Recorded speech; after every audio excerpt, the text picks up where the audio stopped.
Wednesday night, 8 p.m. Here we are. Mac to the Future Go livecast. This is episode 14, tentatively titled Dub Dub for, of course, WWDC that just happened on Monday. And I've got to say, I really wasn't expecting that much from WWDC. I know that there were a lot of people talking about hardware, a lot of people talking about, all this stuff that was going to come out. And I just didn't see it.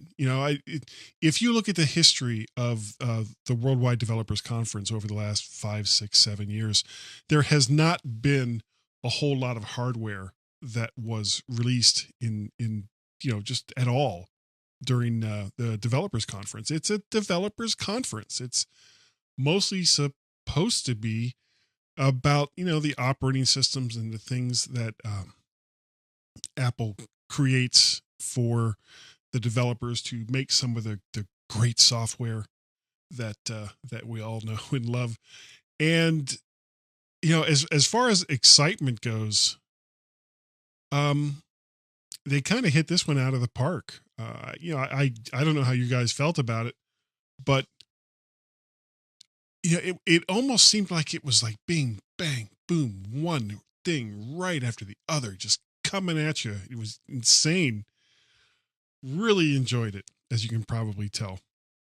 So, with that in mind, I think that this is going to mostly just be a show about the things that came out in the WWDC Worldwide Developers Conference for Apple. That was on the 5th? Yeah, June 5th. And it kind of started off with things that didn't really seem all that exciting, or maybe it was to you. Like, for example, one of the first things they talked about was that Amazon Prime app was coming to the Apple TV. Now, I've got Amazon Prime, and to be honest, I had actually kind of considered dropping it because it, having to wait a day or two for my stuff was not that big a deal. The free shipping overnight, and a lot of times you didn't even get it overnight. But the one thing that I really kind of dug was some of the shows that Amazon was putting out, except it was such a pain in the ass to get to them because since it wasn't on the Apple TV, I would have to go from the Apple TV interface and then switch the inputs over to the regular box, or the regular inputs for the TV set, which had Amazon built into it. And then sometimes it would, because this is a smart TV, sometimes it would remember my password, other times it wouldn't remember my password, and then I'd have to look up the password. It's such a pain in the ass. So I was really kind of considering dropping Amazon Prime. Now I'm glad I didn't, so I don't have to sign up for it again. And I'll be able to watch all of the television shows and movies and everything else that Amazon has, along with, all the content that I've purchased through iTunes. The next one that's kind of on the chopping block for me is Hulu. I'm thinking about dropping Hulu. I just don't use it that much. And the fact that the things that I want to use it for, they don't have everything. Like, for example, I think I talked about this before. There's a TV show called Taxi that was on in the 80s when, I was a young man, and I really dug the show. It had Christopher Lloyd, who coincidentally enough was in all the Back to the Future movies. Judd Hirsch, I don't know if you've ever heard of that guy's name, Tony Danza, Jeff Conaway. I mean, all these, it was just a well-written kind of funny show. And they had that in the Hulu app, except you didn't get all the episodes. And some of the episodes they didn't include were like some of the really classic ones. So if Hulu doesn't get better, I'll probably drop that. I've talked already somewhat about the CBS television app that I'm probably going to drop if that doesn't, if they don't get their shit together. Sorry, if they don't get their act together. Gotta try to keep myself from cursing. But anyway, getting back to Worldwide Developers Conference, Amazon Prime TV, and that includes, not just video, but audio and all the rest of the content that comes with Amazon Prime coming to the Apple TV. So yay. I like that. Couple things with Siri learning your Apple Watch habits and adjusting your info accordingly. There was more Watch OS stuff related to health and achievements. NFC communication between the watch and gym equipment, kind of a two-way transfer. And there's already some gym companies that are on board, and they're going to have things like bicycles that will let you know how far you've gone while you've been riding it. And and I don't mean just the standard sitting still gym bicycles. I mean bicycles that you're on and you're riding. There'll be two-way communications between that and jogging machines and all this exercise equipment that frankly I don't use at the moment. But I could, and it would all talk to the Apple Watch. See, my Apple Watch that I don't have on right now. Some of the things with the new Mac OS that's coming out, they're calling it High Sierra. Now, this kind of harks back to when they went from Leopard with 10.5 to Snow Leopard with 10.6, which was more of a let's get everything working that we've already got going before we move on to the next thing, before we start adding more features that we're not even supporting the ones that we've already put in. And High Sierra kind of seems like that to me. And I don't know, but I mean, and we'll find out next year. But I get the feeling that this may be the last version of OS 10 that we see. I think the next one is probably going to be Mac OS 11, and we'll crank that sucker up. Couple cool things though that they did include, and this one I can't believe it's taken so long for somebody to do this. They're killing or allowing you to disable autoplay of videos in Safari. You can block those autoplayed videos, and thank God, because it was the kind of thing. And the thing with these autoplay videos, if you have multiple tabs open in your browser, you may not even know at first where this audio is coming from, where this video is playing, and you'll have to look at each individual tab and go, oh, let's see, do I see the audio thing there? Is it there? Is it there? Is it there? Well, with the new version of Safari, apparently you can make it so that it's not going to autoplay. So you get to decide that, not the people whose websites you're visiting. It's going to have intelligent tracking prevention. Now,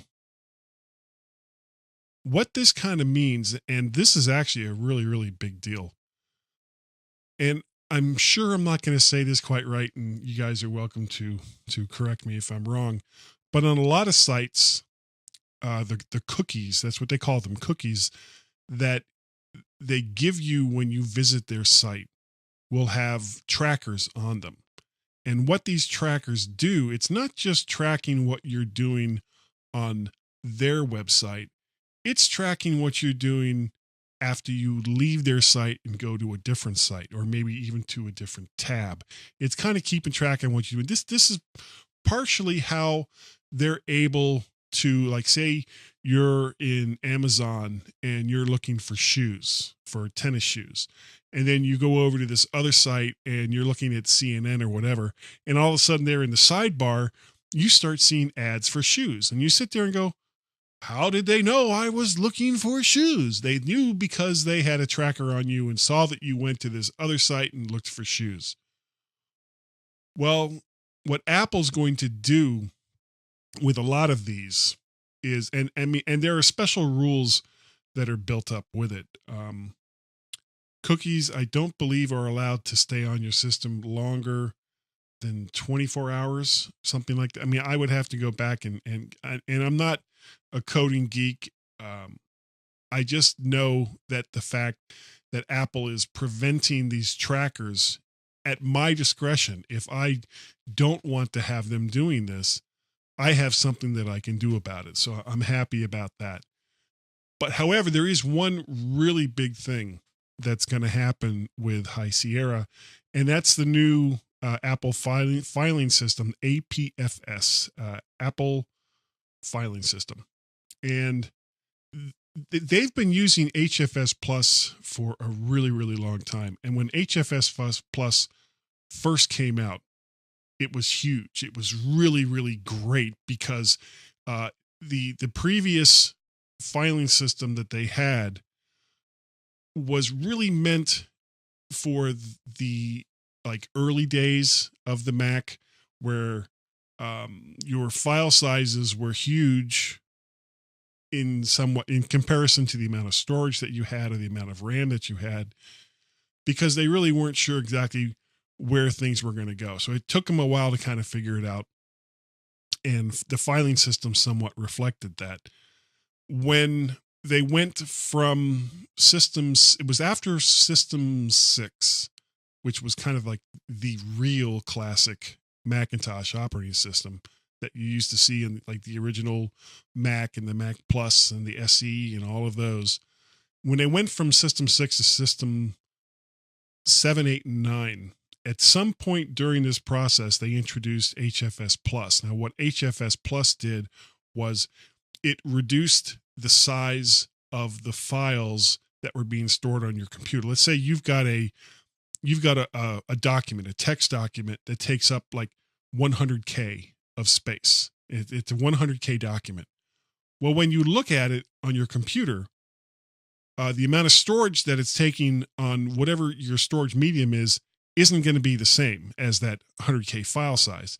It's actually going to be a little bit bigger because all of the information that you have is being kept on blocks within, whatever the storage medium is, whether it's spinning hard drives or digital storage or what have you.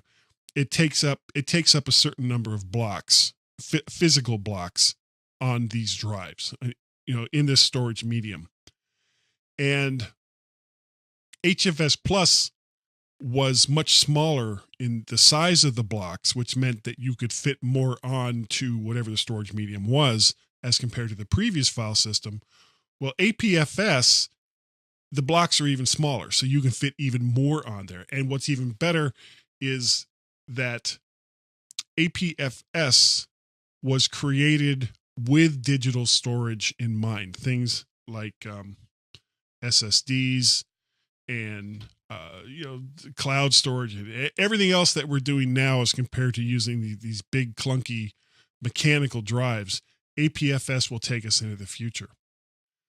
Now, it's also 64-bit happy, which is good because I've been led to understand that High Sierra will be the last Macintosh operating system that will allow you to still use 32-bit apps. You'll have all of the apps that you'll use going forward past High Sierra will have to be at least 64-bit, which means that between High Sierra and the next operating system, there's going to be some stuff broken, and some of the apps that you may enjoy using on a daily basis may no longer work. So we'll learn more about this as it's going into the future and coming up to the next, the WWDC isn't even over yet, and already I'm talking about the next one. One other kind of cool thing is Apple's new standard video codec. It's a high efficiency video codec, also known as H.265. So it's at least one better than H.264. Yeah. Okay. I don't know, but apparently it's better.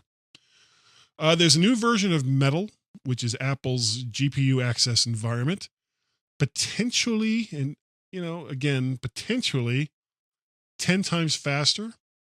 External cards are supported, like if you have a cage that's connected up through Thunderbolt to whatever computer that you have, and you want to use a better graphics card, but Apple in their infinite wisdom has made it so that you can't swap out that graphics card.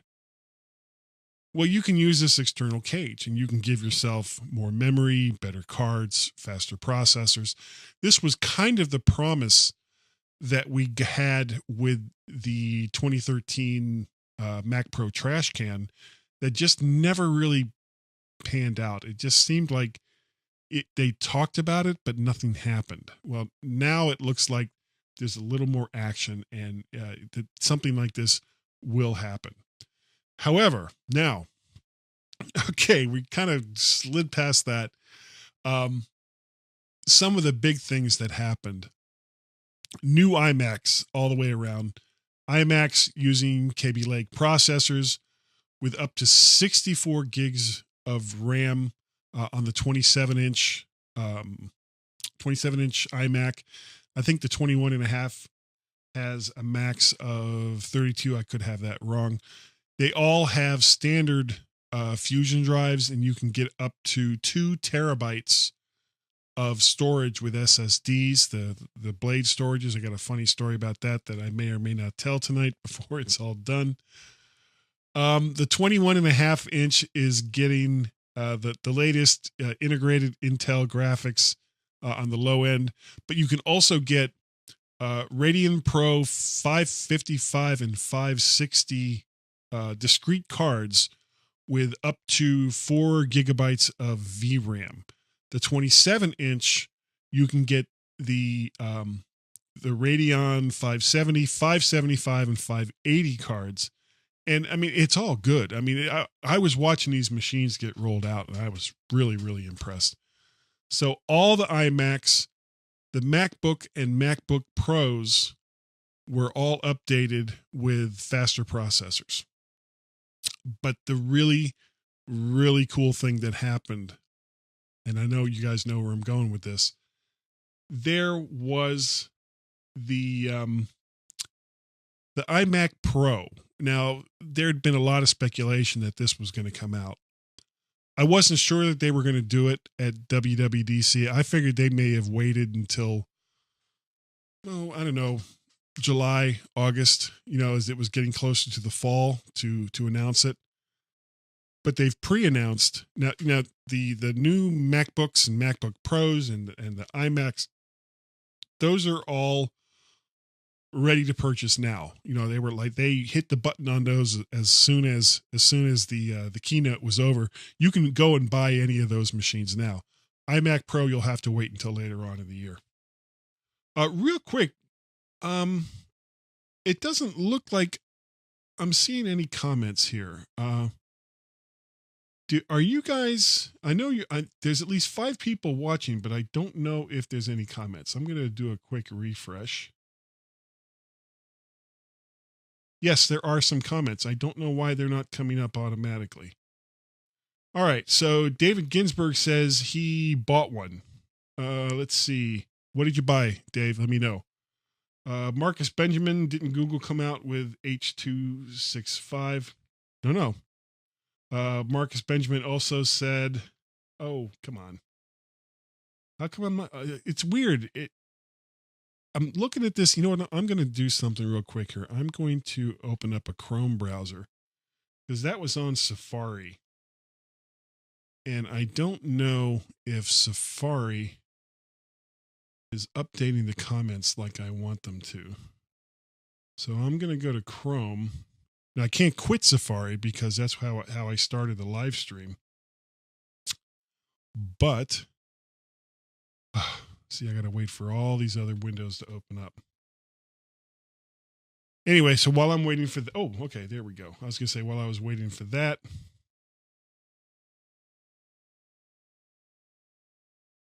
I'm still waiting for this. It tricked me. It made it look like it was getting ready to do it, and then it just didn't. So, iMac Pro, 8 to 18 core Xeon processor. I mean, that's, I look at the machine I've got down here. I've got a Mac Pro, a 2010 Mac Pro. It's got 4 cores, 2.4 gigahertz, 4-core Xeon. I've got 32 gigs of RAM in it, and I love this machine. It's a great machine. But then I look at this badass gray, and that is such a great color too. The badass gray iMac Pro, where I could have up to 18 cores and up to 128 gigs of RAM.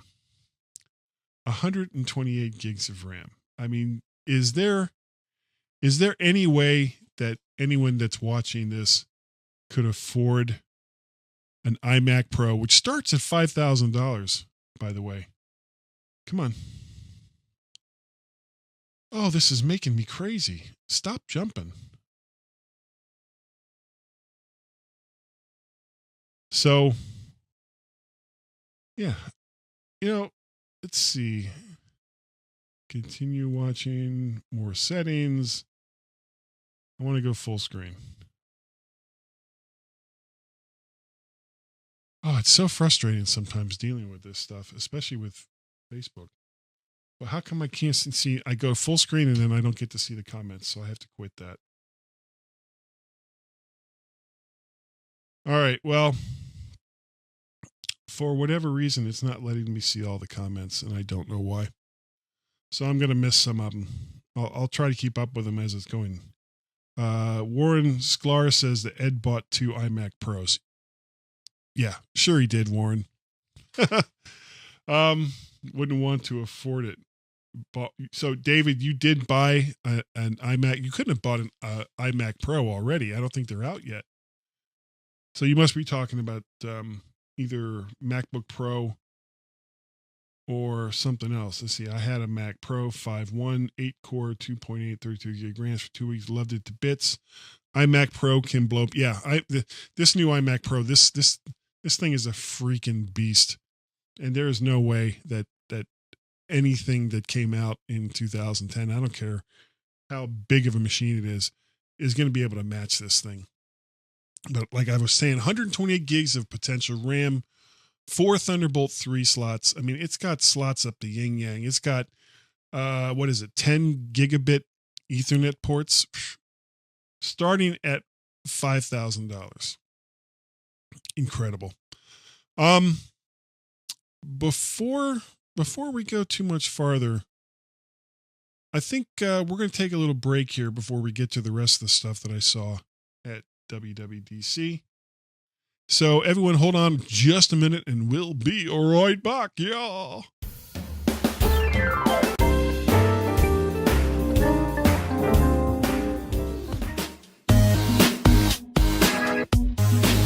Everybody, please stand by.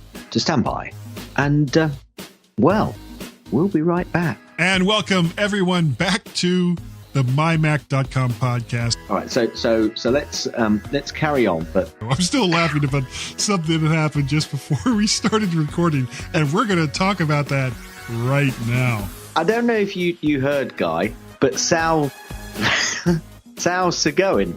Did you know that? Yeah, I heard that. He's leaving Apple. It's a tragedy for everybody.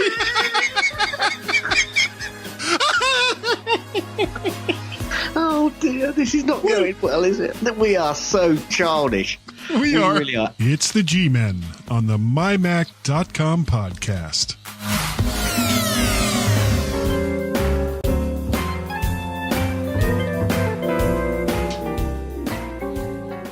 Okay, we're back.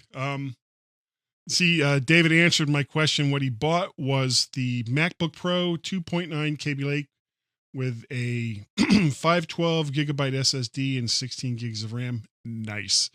Was that the touch bar one? Or the one that doesn't have the touch bar?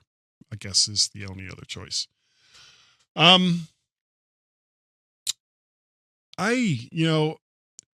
I would love one of those iMac Pros, but I just can't see spending the kind of money that it would take to trick one out. Maybe I'll have to wait a few years, see how I get along. Yeah, top line model, yes, touch bar. Okay, oh, that's a sweet machine, Dave. All right, getting back to some of the things that was going on in WWDC. Messages app now syncs across all devices. That's with iOS, obviously. iOS also, and actually, I guess that was with the last version that came out. They went to APFS. One of the big things, though, also is that Apple Pay is going to now support person-to-person money transfers. So if somebody comes up and says, hey, you owe me $20, you can just do it right there from the phone. It's weird that with Apple Pay, I used to go to the bank at least twice a week to make sure that I had enough cash on me for, whatever incidentals was going on during the day. But since I got this iPhone 6 Plus, which does Apple Pay, I don't really carry around that much money with me anymore. The only time that I want to make sure I have actual cash is when I'm leaving, when I'm leaving the house and going out of town or something like that, Now, real quick, next week there will be a show. So this is episode 14. The next one will be obviously be 15. And that's going to be next Wednesday, which will be the 14th or 15th. Well, regardless, on that Friday, I'm leaving on the Florida trip with my son Peter and his friend. And I won't be doing Mac to the Future Go, whatever that next Wednesday is. But there is something that's kind of cool that I'm going to try to do.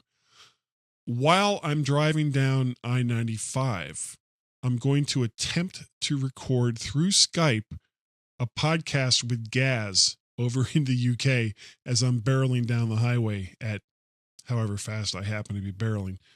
Now, granted, I won't be driving while trying to record a podcast. I think that would be a bit much. Either my son or his friend will be driving, but I will have all the equipment set up. And, I showed you guys some of the mobile stuff that I've got in my kit. And I'm trying to decide right now whether or not I'm going to take the laptop at all. I may just go strictly iOS on this trip because, to be honest, this trip is going to be more along the lines of, going to the beach, going to the park, spending time with my son, as compared to, let me keep up with all the Apple stuff and all the rest of that. I can do that anytime. This is a trip for my son, and that's what it's supposed to be about. So I may just leave the laptop at home. So, but if I do take the laptop, I would have improved maps. Actually, no, that's an iOS too. Yeah, so they've done some work and they're making the maps better. Let's see. Marcus says he has no interest in the iMac Pro as it can blow past me. It'll blow past anybody, Marcus. 95 South is in the house, not tag team back again. Well, I don't know. I don't know what's going to happen. It may not work at all, in which case I'll be recording a Mac podcast with my son who uses a Mac. I don't know if his friend Jake uses a Mac. Oh, one thing I want to mention real quick is the two of them have a YouTube channel, and this has nothing to do with anything with WWDC. If you go to YouTube and you look up Nanobytes, or you look up my son Peter Searle, you'll find it. And every other Friday, they're doing like a little comedy video, and they've got some up there right now. And the latest one they did has got this very weird kind of sketch thing going on where one of them has a beard and it keeps appearing and disappearing at random times while they're in the apartment. But check that out. It's Nanobytes, or you can also look it up via Peter Searle. Now, as getting back to iOS, something that they put in here is do not disturb. And you can set this up for those driving, including an auto-generated message to tell other people that, you're driving, so you can't answer them right away. And it uses Bluetooth and Wi-Fi Doppler to determine if you're in a moving car. Now, what it can't tell is whether or not you're the driver. So if you have other people, and this is why they're basically making this voluntary. You have to turn this feature on in order for it to work, and it's almost like airplane mode in a lot of ways, because it'll turn off notifications, and it'll turn off the stuff that comes up on your screen, other than if you have maps on, Apple Maps on, and you're using that to navigate. All that's going to work. So you're still using Wi-Fi, you're still using cellular signal, you're still using Bluetooth, all of the stuff that you would need in order to use your car, or at least use the car functions, or the core car functions in your phone while you're driving. And I'm guessing that would also include music and podcasts and other, audio stuff that you can play that's not going to interfere with your driving. So yeah, that's something they've included. So yay, I guess. I don't think I would turn it on. HomeKit has been updated to include AirPlay 2, with many speakers offering support. Apple Music, you can see what your friends are listening to, kind of like what Spotify does.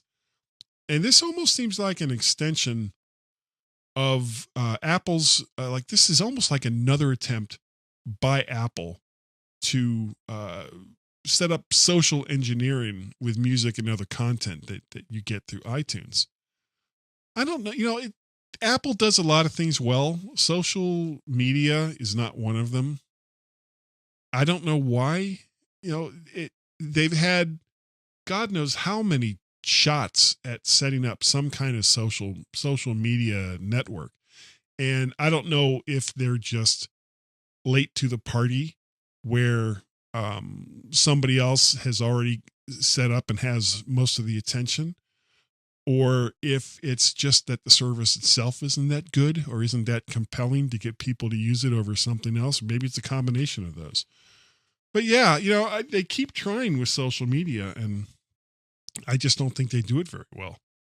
One of the cool things that I did see, and I'm looking forward to playing with this, is they've kind of futzed around a little bit with Control Center, and it's a lot more visual, and you can move things around and add things like HomeKit and whatever. So you can use these and have them right on your screen. It's all visual, and it looks kind of cool. Looking forward to seeing that.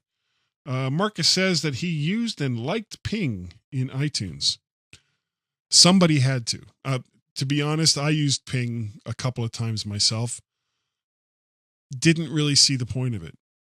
I wanted to like it, but it just seemed like Apple threw it out there, and then once it was there, never did anything else with it. They're supposed to redesign all the app stores. So it's supposed to be easier to find the applications on both the Mac and iOS that people want to have. And they did some demos for augmented reality. Now,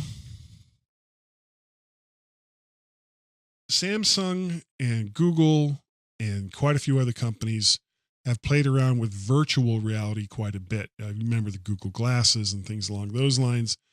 And Samsung has had all these commercials with this, this big tunnel-like thing that sits on your face and it covers you all up. And they show the people and they're walking around, oh boy, I'm looking at this stuff and it's so exciting. But it's kind of putting you into a bubble. If there's other people around you, all they're doing is looking at you while you're looking at this other stuff. The thing about augmented reality versus virtual reality is that you still have the benefits of actual human contact with the people that are there around you. So like with the demo that they had set up you had different people looking at the same thing from different angles and interacting with it. But they're interacting not only with the environment, but they're interacting with each other. So it's the human element that virtual reality doesn't have. And for those who remember Second Life, that's all Second Life was it was virtual reality. Augmented reality draws you in, but still gives you the human element. So I think that's going to be better in the long run. New iPad Pro, 10.5 inch. So all the rumor sites were right. David says ping was horrible. Wait a minute. Warren Sklar says he used ping at the command prompt. Sure you did, Warren. I have been asking for more desktop-like features with iOS, and Apple seems to love to tease me with some of this stuff. But this time around, it's a lot closer than it used to be. There's a predictive dock on the bottom that you can put frequently used apps. And I believe it'll also have shortcuts to apps that you already have open. They've got nested folders and tags with some of the cloud services. And I'm hoping also with, with documents that you already have native on the device. Multitasking is better. You can drag and drop stuff from one application to the other with split screen. And I'm hoping that, eventually what I really want to be able to do, you hit a button and a series of windows opens up with all the different apps that you have open. So you can hit one to switch to an app, or you can kind of like what they showed with drag and drop. You can take something from one application, drag it to another. The other thing I'm kind of hoping that they'll eventually kind of loosen up a little bit on is inter-app connectivity, not so much connectivity, but a way for apps to kind of work with one another. And I mean, I can't believe that Apple can't come up with a safe framework to make it so, like, for example, I start Skype on my iPad. Well, I want to take the output of Skype, whoever it is I'm talking to, and I want to have that audio also be recorded on BossJock or some multi-track audio program like Aria or the multi-track DAW. And, that's just audio. There's like all different kinds of things that this could do if Apple would relax the rules a little bit. But, I do understand that the reason why they did this was to prevent, and it's worked for the most part, it has worked, was to prevent app developers from creating applications that could be detrimental to the users of iOS devices. So there's got to be a happy medium there someplace, and I'm hoping that they'll find it. But this new 10.5 inch iPad Pro, it's basically the same size as the 9.7, but the bezels on the sides and top and bottom are a little bit smaller to give you a little more screen space. So it's no bigger than the 9.7 iPad Pro that it's replacing, but you are getting more screen size. They've got a new smart keyboard that is just for that size, which is great. Let's see. They got the A10X CPU. This has got a 6-core CPU with up to 12-core GPU. With the CPU, you got I hope I get this right. 3 active cores and 3 other cores that kick in if you need them. But it's all set up to also save you power. So that your battery lasts longer. The Files app, which is what I was talking about a little while ago, is kind of more or less Finder Lite. It is a better, you get better organization of files both within and without your iPad, including many cloud services.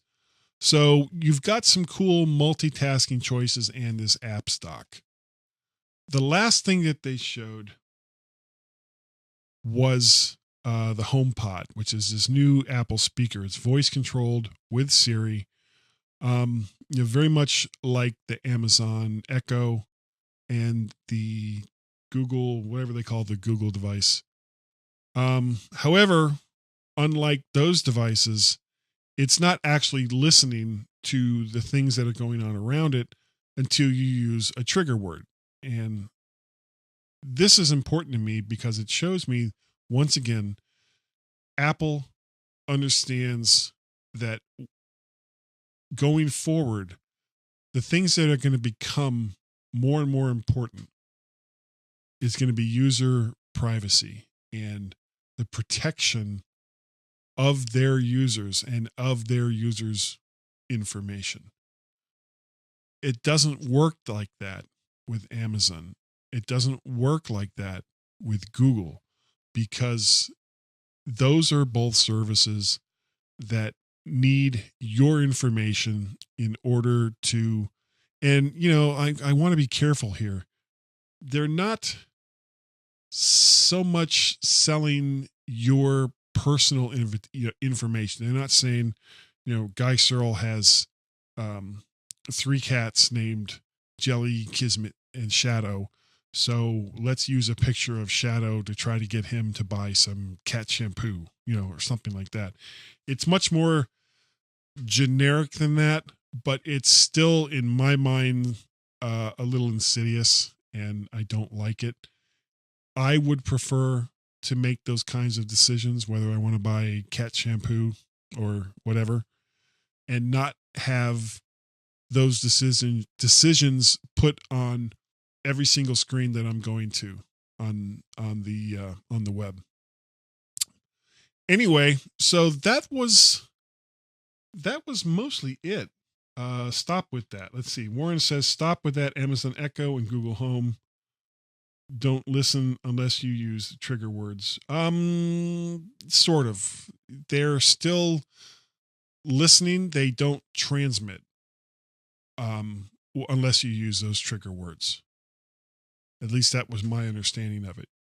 You may have a better understanding of it than I do, Warren, and that's certainly possible. But I'm just giving you my take on it. So if I'm wrong, and I very well may be, then put something in the Mac to the Future site that explains how all that works. I'm sure somebody out there has written an article on this, and I would like to have more information on it myself. So let me know. Anyway, so I think that's gonna do it for this evening. Thank you all so very, very much for being here. I had like 4 to 8 people here almost the entire time, and that's great. I think that's the biggest live audience I've had yet. I guess, I should tell you how to get a hold of me. You can reach me, of course, through the Mac to the Future Facebook page. You can send me email, guy@mymac.com. We have a Skype telephone number, 703-436-9501, that nobody seems to use in relation to the MyMac podcast. So you can use that number and give me a bunch of crap about the silly things that I say. And we'll play them right here on the show as soon as I get some. If there's anything else, let me know. And I think that is going to do it for this week. So again, thank you all so very much for being here. I'll see you next week. And then after that, you're on your own because I'll be in Florida.